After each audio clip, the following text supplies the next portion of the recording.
Hi guys, welcome back to our channel, Lou Roy. So today I have another story time.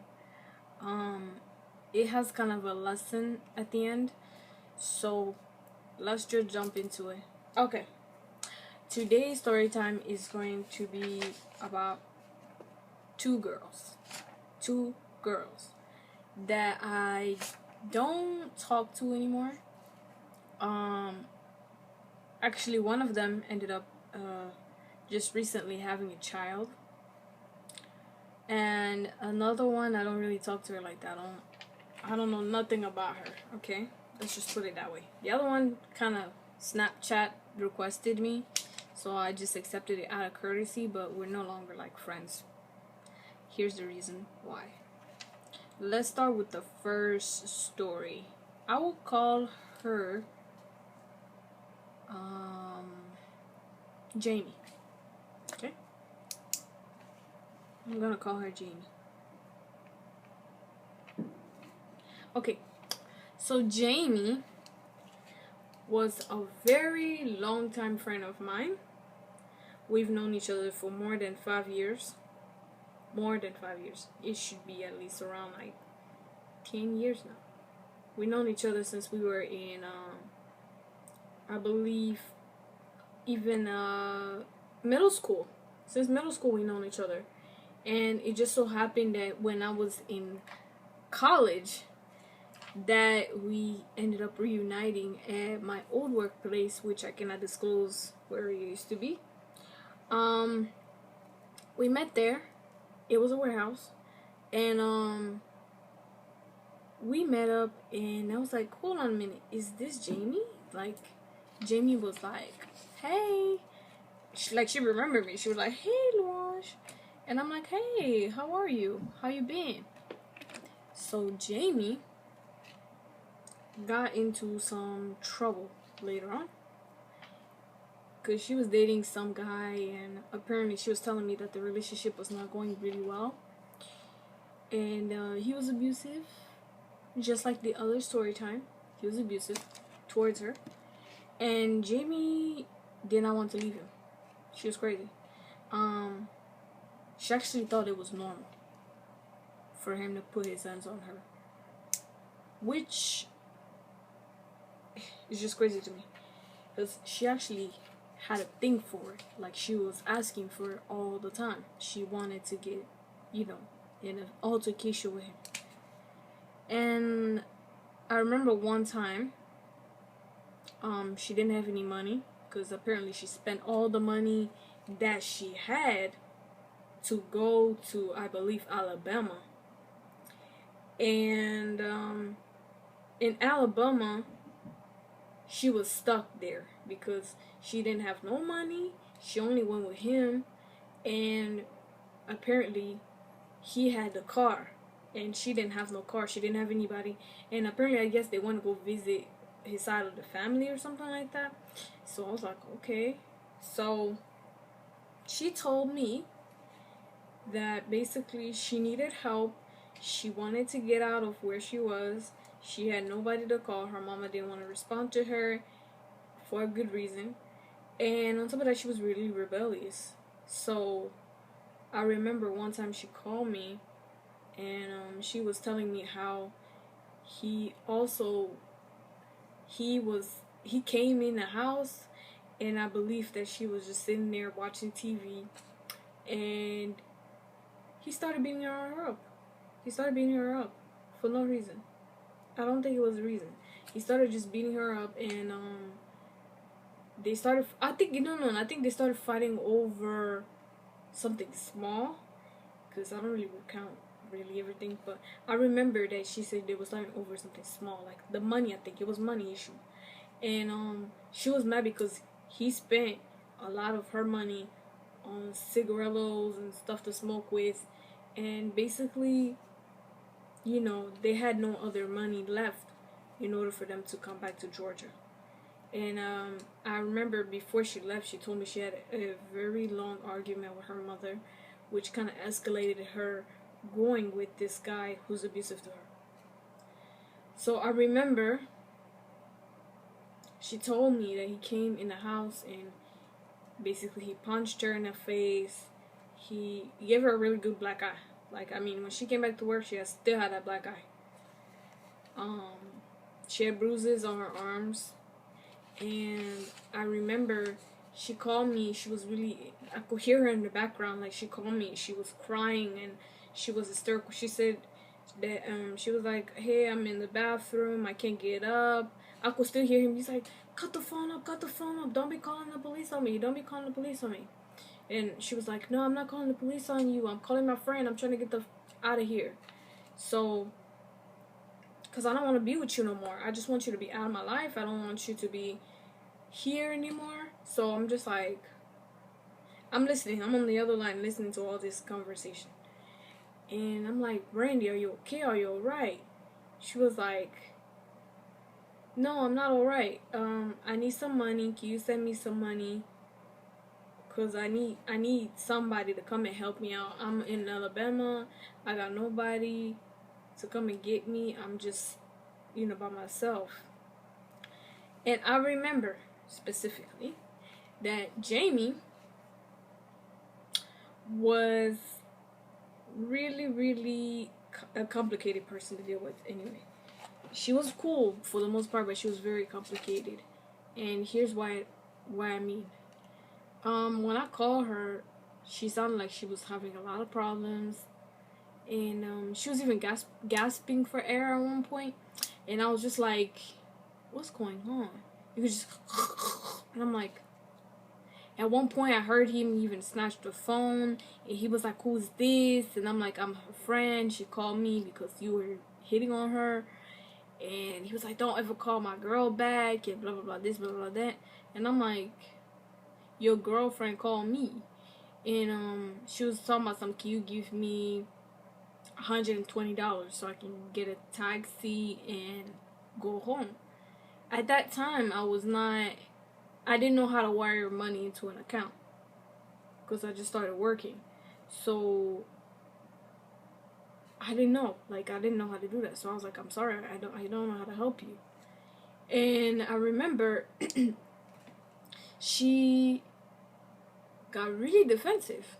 She was like, you need to leave me alone whenever I'm talking to my friend. I don't want to hear you. I don't want to, just listen to you. Just get away from me. And he was like, who the you talking to? You ain't the only one here. This is my house. You gonna listen to my rules. When I talk, you don't talk. Boom. I heard her screaming really loud. And I'm just like, what the? So at that point, I got so much adrenaline because, I don't like when men take advantage of women. I got so much adrenaline. I told my brother I'm just gonna I'm gonna leave the house and I'm gonna get a taxi and I'm gonna go find my friend.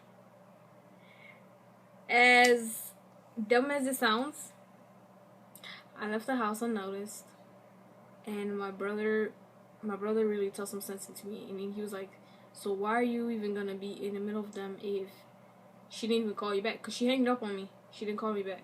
So I'm like, he was like, do you even know where she is? I'm like, no, I don't know. And so he was like, where are you gonna go if you don't know where they are? And then at that moment, that's when I'm like, yeah, you're right. I don't know. And then a few minutes later, after we had that discussion, it was like 30 minutes passed, and she called me back, and then I was like, where you at though? You never sent me where you were at. And she said, oh, we're good. We're fine. What? You called me crying, talking about something, you need to leave you alone and all that kind of stuff, and then now you're telling me it's all good? He knocked you out, and then you're gonna talk about some, I was like, girl, stop lying. I don't know who you trying to lie to. And then I heard him in the background. He was like, tell her we're good. I'm like, okay. Don't come looking for me because I already told you don't go out with him. Jamie doesn't listen. So she started giggling even. She was like, "Oh, we're good." He came back and he apologized and he bought me like roses and chocolate and the teddy bear. That sounded to remind me a little bit like Ike and Tina Turner. Just saying. But yeah, that was the time when my friend was being stupid, and she stayed in an abusive relationship for almost a year and a half. And then I actually heard that an altercation really turned out really bad between the both of them, to a point where she eventually had to press charges on him. Yeah, got that serious.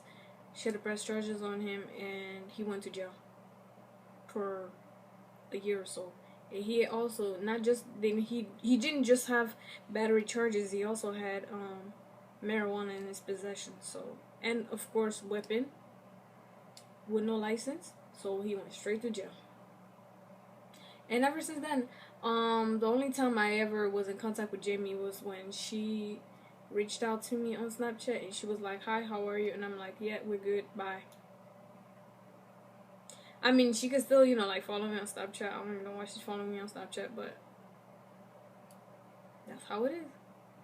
Like I said, just like Mimi on the other story, this one right here, it was a silly argument for why they stayed with these type of people. You can just get that. So, here's my second story. This girl, we known each other for, I would say we known each other for like 2 years. Or I think a year and a half. I would say a year and a half. Close to 2 years. So we met in August of 2014, and this was in GPTC, which is now Georgia State University. And I met this girl. We were really cool. And let's just name her Troublemaker. So, the way I made Troublemaker was that she came one day, she approached me at school, and she didn't have a phone at the time, so she asked me if she could use my phone to call her mom and to come and pick her up. So, her mom picked her up, of course, but before her mom came and picked her up, we started having a conversation, and she asked me, like, "What's your name?" And I told her my name, and then she was like, she was being all friendly and stuff. So, Troublemaker decided to, since I told her I'm Congolese and she also just happened to be Congolese, I was like, what? So it was really interesting because I never seen my people here in Georgia. So when I heard that they were explaining quite a good population up there where my school is, I was pretty shocked. I was like, wow, I didn't expect that. You know what I mean? So besides her, I met a few other people, and they're really chill and laid back, but Troublemaker is just another story. So Troublemaker,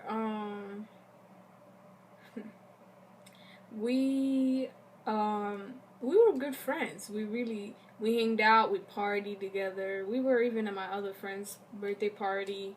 We went to the club. We were having a good time. I put makeup on her, and I even dressed her up for the club and everything like that. We went partying, and I remember we even went to homecoming together. We went a lot of places together, like for real. We went to eat. We hanged out with a lot of our African friends. Everything was good. Everything was good with Troublemaker. Until one day, the following year, I think it was it was September. Yes, September of 2015. And I just started recently knowing, I started dating Roy. So, Roy and me were just starting out fresh. Things were brand new, and things were really going really good. And like I said, I told every friend of mine, or even you acquaintances that I had, who didn't even know me, they were really happy for me that I got somebody finally that was treating me right, and he was taking care of me. He took me out places. He spoiled me pretty much, and I was really happy. I was really happy that they were happy for me. Now, on the other hand, I didn't even know those people for like a year or so. But with her, I knew her for like a year and a half. So I expected her to have some kind of decency to show happiness for me, or at least pretend. Troublemaker did not whatsoever. At this time, and also last year, my family and we were going through some financial situation, and since we were going through financial situation, my man was so nice enough to actually help me out on several things, because it was really that much crisis going on in my house. So my fiance was helping me a lot. I was going through depression. I was going through a lot of stuff really. So I remember my man was trying to please me, and I didn't ask him for anything, and I just told him I wish things could be better, and he offered to pay for some stuff for school, and he even offered to like give me money sometime to eat, because I wouldn't eat until I came home, and he was telling me no, that's not healthy, and all that kind of stuff. Like, my man just loved to spoil me, so I didn't ask for it. He just does it on his own, and even when I refuse, he still says, let me take care of you. And I was just like, I'm really grateful for that. I'm really grateful for him. And like I said, so the story begins like this. We were in a cafeteria, and I remember I met her because she was coming down and I was going out. So I told her I was hungry. Would you like to chit chat, because I haven't seen you in a minute? So she was like, yeah, sure, fine. So we sat down and we were talking, and she was like, so how you been? How's your love life? And I told her I met this beautiful guy who blew my mind away. He take care of me in every aspect of the way, emotionally, just being supportive, and even financially sometimes. He does the best he can, and I really do appreciate that. And so I remember when I say financially, Troublemaker looked at me like, what you mean? So I had to elaborate more on what I meant by that. So instead of answering the question, I just grabbed the phone and I was like, here, look at the places we've been. At that time, we went to the Skyview, we went to the Coca-Cola, and if I'm not really mistaken, we went to the CNN Center, and we just walked around Centennial Park, and we just took pictures and stuff like that, and yeah, we had a blast. And I remember I showed it to her. Worst mistake of my life.